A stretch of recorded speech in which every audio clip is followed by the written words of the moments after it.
Now, my grandmother was a wonderful person. She taught me how to play the game Monopoly. She understood that the name of the game is to acquire.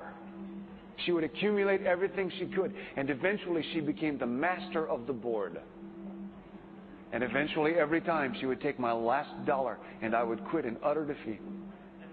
And then she would always say the same thing to me. She'd look at me and she'd say, "One day, you'll learn to play the game." One summer, I played Monopoly with a neighbor almost every day, all day long. We'd play Monopoly for hours. And that summer, I learned to play the game. I came to understand the only way to win is to make a total commitment to acquisition. I came to understand that money and possessions, that's the way that you keep score.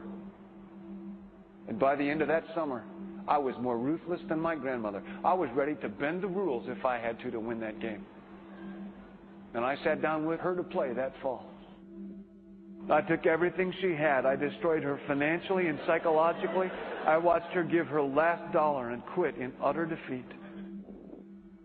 And then she had one more thing to teach me. Then she said, "Now it all goes back in the box." All those houses and hotels, all the railroads and utility companies, all that property and all that wonderful money. Now it all goes back in the box. I didn't want it to go back in the box. No, she said. None of it was really yours. You got all heated up about it for a while. But it was around a long time before you sat down at the board. And it will be here after you're gone. Players come and players go. But it all goes back in the box. Houses and cars, titles and clothes, filled barns, bulging portfolios, even your body.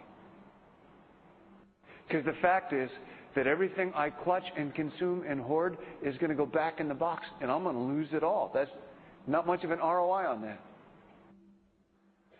You have to ask yourself, when you finally get the ultimate promotion, when you've made the ultimate purchase, when you buy the ultimate home, when you have stored up financial security and climbed the ladder of success to the highest rung you can possibly climb it, and the thrill wears off, and it will wear off,